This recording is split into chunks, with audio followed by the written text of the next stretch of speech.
আৰু বলক এইয়া মিক্সি জাৰটোতে লৈছোঁ পিঁয়াজ বিলাহী এটা পেষ্ট বনাই লওঁ। কিনো বনাওঁ অকণমান দেখাই দিওঁ বলক। এয়া হৈছে যোৱাকালি ৰাতি আকৌ দেই, ৰাতি বনাম। আৰু তাৰপাছতে এইটো পেষ্টটো বনাই ল'লোঁ। Hello' everyone, welcome back to my another blog. আজি হৈছে সোমবাৰ আৰু এতিয়া বাজিছে আবেলি 5টা।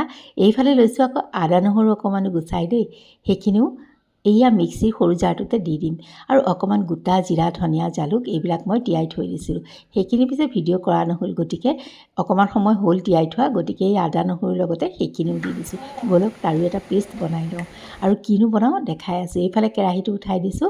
মই কৈছোঁৱে নহয় ট্ৰাইপডটো নাই বুলি, বৰ দিগদাৰ, তথাপিতো বনাবলৈ চেষ্টা কৰিছোঁ, দেখাবলৈ চেষ্টা কৰিছোঁ। এইফালে তেল দি দিছোঁ কেৰাহীত আৰু এইয়া পেষ্ট দুটা অকণমান দেখাই দিছোঁ। লং ইলাচি ডালচেনি আপোনালোকে ইচ্ছা কৰিলে দিব পাৰে, মই পিছে কালি একোৱেই দিয়া নাইকিয়া। অকণমান পাঁচফোৰণ দি পেলাই এই বিলাহী আৰু পিঁয়াজৰ পেষ্টটো দি দিছোঁ। আৰু তাৰপাছত ধুনীয়াকৈ ভাজি থাকিম অকণমান মিডিয়াম ফ্লেমত দেই, বৰ বেছি হাই ফ্লেম কৰি নল'ব, এইখিনি দেই যায়, ভাল নালাগে। খুব কম জুইত মছলাখিনি ভাজিব লাগে বহুত সময়, তেতিয়া বহুত ধুনীয়া হয়। আৰু এয়া চাওক অকণ অকণ ঢাকনাও মাৰি দিছোঁ মাজে মাজে। আৰু অলপ সময় ভজা যোৱাৰ পাছত মই দি দিছোঁ ইয়াতে আদা নহৰু আৰু জালুক জিৰা ধনিয়াৰ পেষ্টটো। এনেকৈ মই চিকেন বনাবলৈ লৈছোঁ, এনেকৈ দিলে বহুত ভাল লাগে, মানে গোটা জিৰা ধনিয়া জালুকৰ গোন্ধটো খুব ধুনীয়া হয়। তাৰপিছত অকণ নিমখ দি দিছোঁ, কিয় জানেনে, মছলাখিনি সোনকালে ভজা যাবৰ কাৰণে। অলপ মিট মছলা, অলপ হালধি, বাছ ইমানেই। অকণমান চামুচ পাতৰ আগেৰে দিছোঁ ৰেড চিলি পাউডাৰ, এইটো মানে খুব জ্বলা যে সেইকাৰণে দিয়া নাই, ৰঙা হোৱাটো নহয়। এইটো লাচিম ভাঙোন ন। যোৱাকালি আমি পুঠি মাছ খাইছিলোঁ, ফ্লেট হৈ থাকে যে। আৰু এইখিনি সময়তে ৰিয়া আহি ক'লেহি দিয়া মই ভিডিঅ' বনাই দিওঁ, গতিকে মোৰ সুবিধাই হ'ল। আৰু এইয়া মোৰ মাংসৰ যিখিনি মছলা সেইখিনি প্ৰায় ৰেডি হৈ গৈছে, দেখিছেই নহয় তেল বিৰিঙি উঠিছে। আৰু এইফালে মোৰ মাছখিনিও দেখিলে নহয়, গোটেইখিনিতে মই অকিয়াই ল'লোঁ। এনেকৈ অকিয়াই ল'বচোন, বহুত ভাল লাগে।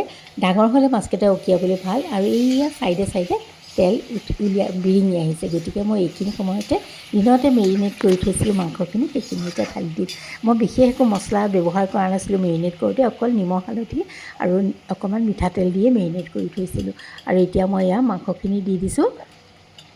আৰু তাৰপাছত মই প্ৰথমতে অকণমান হাই ফ্লেমত ভাজিম অলপ সময়, মাংসখিনি যাতে মানে ঠাণ্ডাটো আঁতৰি যোৱালৈকে, তাৰপাছত মিডিয়াম ফ্লেমতে ভাজিম।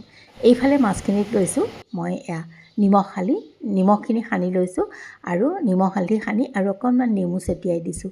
এনেকৈ দি চাবচোন, কেতিয়াবা অকণমান বেলেগ ধৰণে, একে নৰ্মেলি ফ্ৰাই নকৰি কেতিয়াবা এনেকৈও খাই ভাল লাগে। আৰু সেইখিনি ৰেডি কৰি লৈ মই মাংসখিনিত আলুখিনি দি দিছোঁ। সেইখিনি অলপ ভজা যোৱাৰ পিছত আলু দি দিছোঁ। আলুখিনি ইচ্ছা কৰিলে ভাজিও দিব পাৰে, মই পিছে নাই দিয়া দেই, কৈ দিছোঁ। আৰু তাৰপাছতে এই যে বাতি এটাত দেখিছে সেইখিনি বেচন লৈছোঁ, তাতে অকণমান মই জিৰা পাউডাৰ আৰু হালধি পাউডাৰ মিক্স কৰি লৈছোঁ। ইচ্ছা কৰিলে বিভিন্ন ধৰণৰ অন্যান্য মছলা আপোনালোকে ব্যৱহাৰ কৰিব পাৰে। আৰু তাৰপাছত তেলখিনি গৰম হোৱাত মই মাছকেইটা দি গৈছোঁ। বৰ বেছিকৈ নিদিব মাছখিনি, নহ'লে ভাঙি যাব। মই তিনিটা এনেকৈ দিছোঁ, যিহেতু বৰ ডাঙৰ পেন নহয়, গতিকে এনেকৈ মই মিডিয়াম ফ্লেমতে ভাজিম।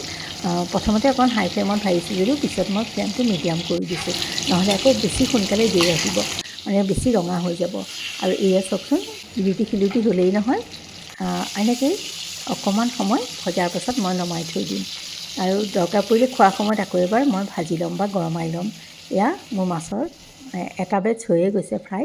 এনেকৈয়ে মই গোটেইখিনি ভাজিম, বাৰে বাৰে দেখাই নাথাকোঁ আৰু আপোনালোকেও আমনি পাব যে।